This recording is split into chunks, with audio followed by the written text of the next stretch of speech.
Thank you so much, Supervisor Hahn.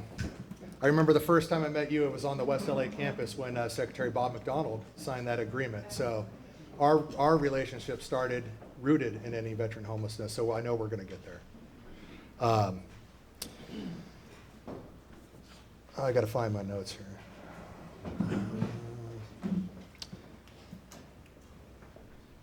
So I want to thank Supervisor Hahn. I want to thank Supervisor Barger.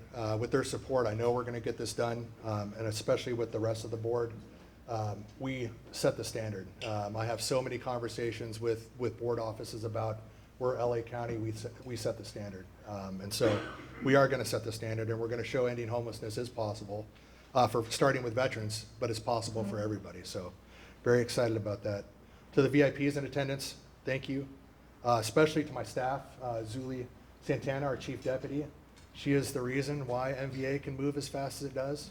I, like Dr. Sharon, am a guy of vision and ideals, but I need the motor to drive. I need the knowledge of the county system. There's a little bit of bureaucracy that we deal with in the county. So without her, we wouldn't be here, so thank you, Zuli. And I see my colleague Lisa Garrett from Department of Human Resources. I'm so sorry I missed you in the earlier, but I just want to let you know that Zuli was a ASM 2 and came in and hit the ground running as a chief deputy. So I don't know how many more gems are out there in the county, but you got some serious gems that we need to find. So.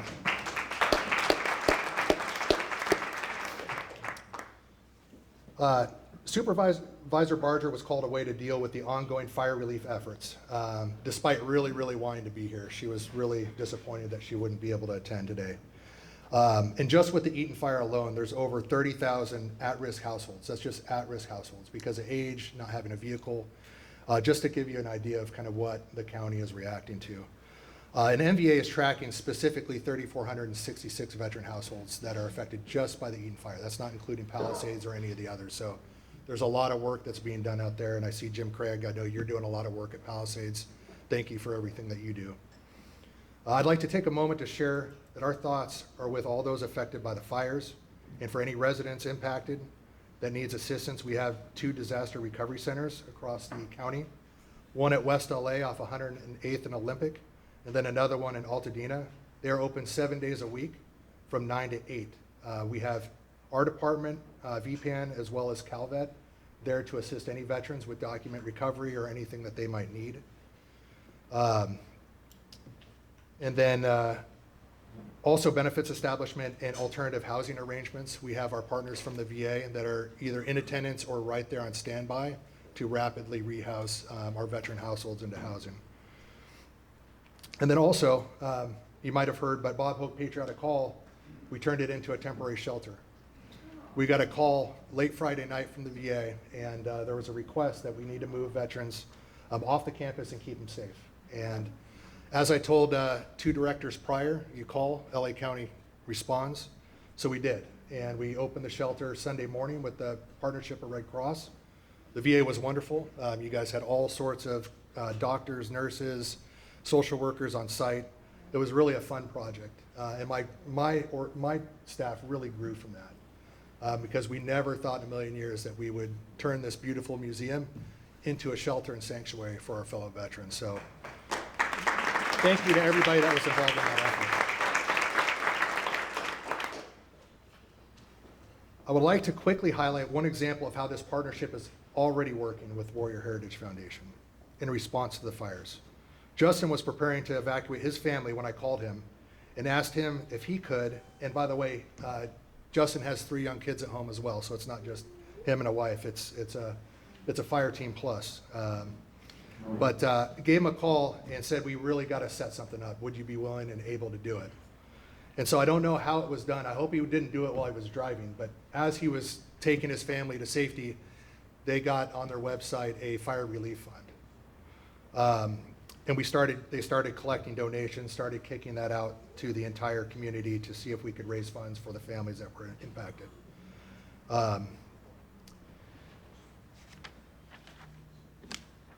So we have a Marine who I've known for 13 years who was able to get assistance to Warrior Heritage Foundation thanks to Justin's quick action.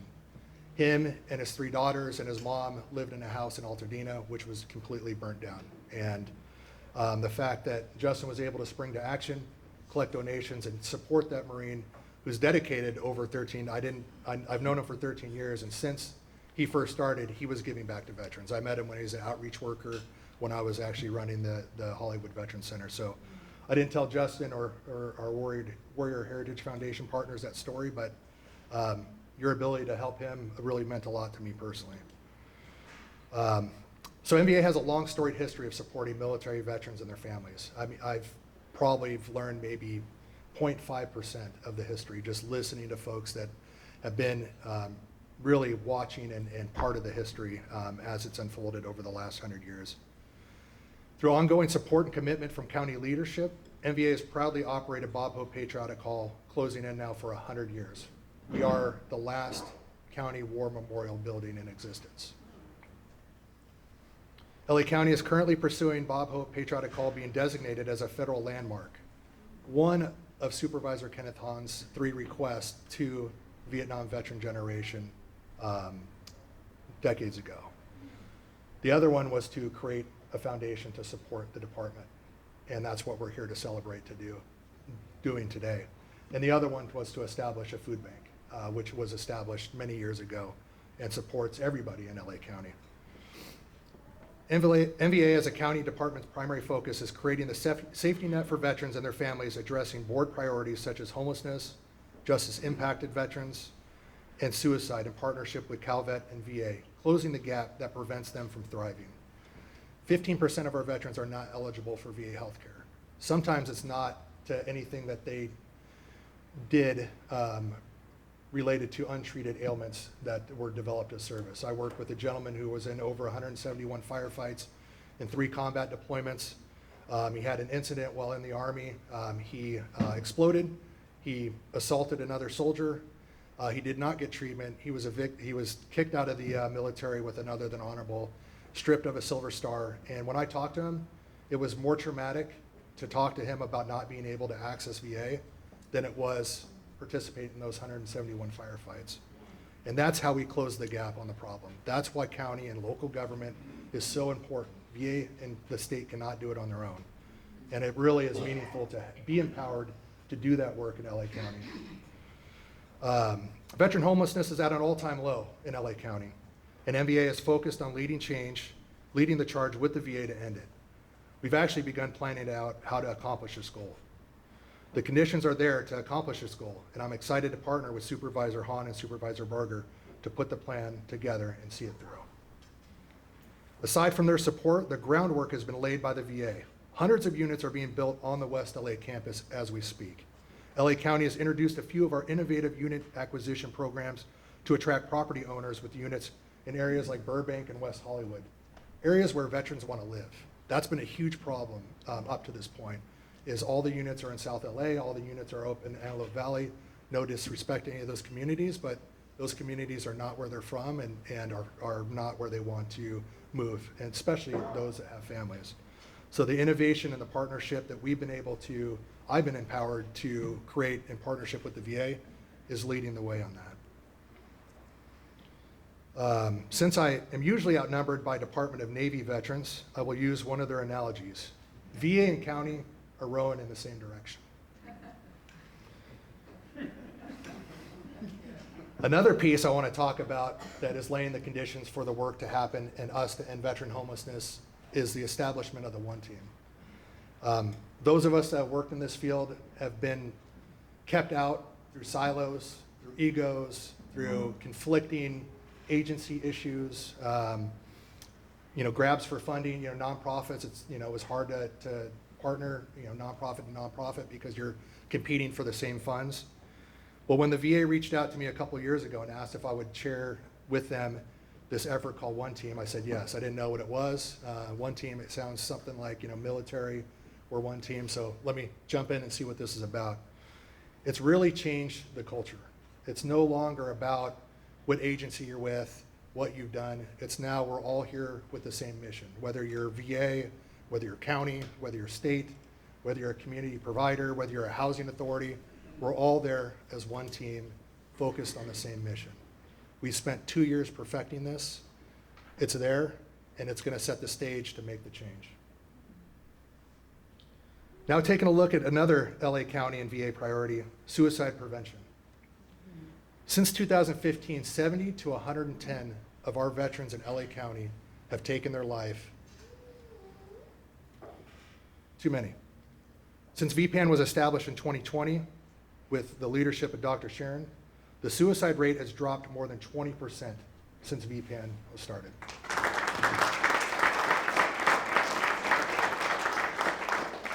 Well, that's just a start. There's a lot more work that needs to be done because one is too many. We also created the only veteran suicide fatality review team in the state, and one of the only few in the entire country. And that was also under Dr. John Sharon's leadership. We're working now that we're getting a better handle on the data and learning what the trends are leading up to veterans taking their lives. Under the leadership of Dr. Ali Taib, who's going to be starting an implementation task force to turn that data and trends into additional action in 2025. And I see our partners at the Sheriff Department, you guys are going to be instrumental given your VMET team and all the work that you guys do in that crisis response realm. However, there's still just a general lack of data surrounding veteran issues in LA County, and we're looking to lead the nation in capturing vital statistical trends, for better or worse, so our government and private organizations understand the roots of the cause and effects and how to best address these challenges. As a result of our leadership in LA County, we're partnered with CalVet and the Governor's California Veteran Health Initiative and the Governor's Challenge to end veteran suicide throughout the entire state. What we're learning in LA County, we've been an open book to the Governor and Secretary Sin and her staff to help them get that effort moved as quickly as possible, because I don't know about my other veterans, but I got friends that live in other counties in this state, and the thought of them taking their own lives is unacceptable.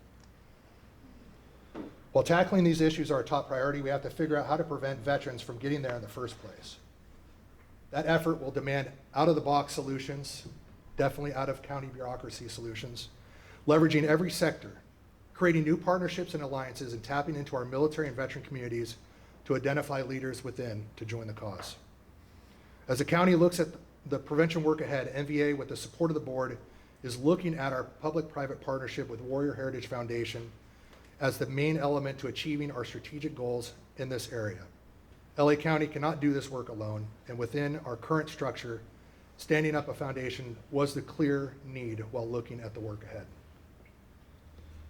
We look forward to working with Warrior Heritage Foundation to build out programs tailored to support our service members and their families returning back to LA County. And I'm gonna just repeat what I said, and their families.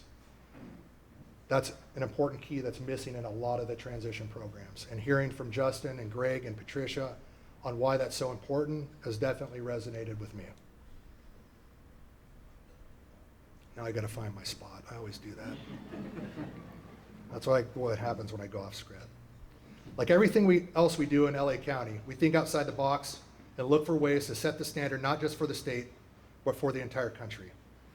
As LA County increases our concerted effort to attract more veterans to join our workforce and reintegrate into our community, and AB 53 is a major part of that, Fred, so we're really looking forward to that passing this year and not taxing our military retirees. I know your office is all over it.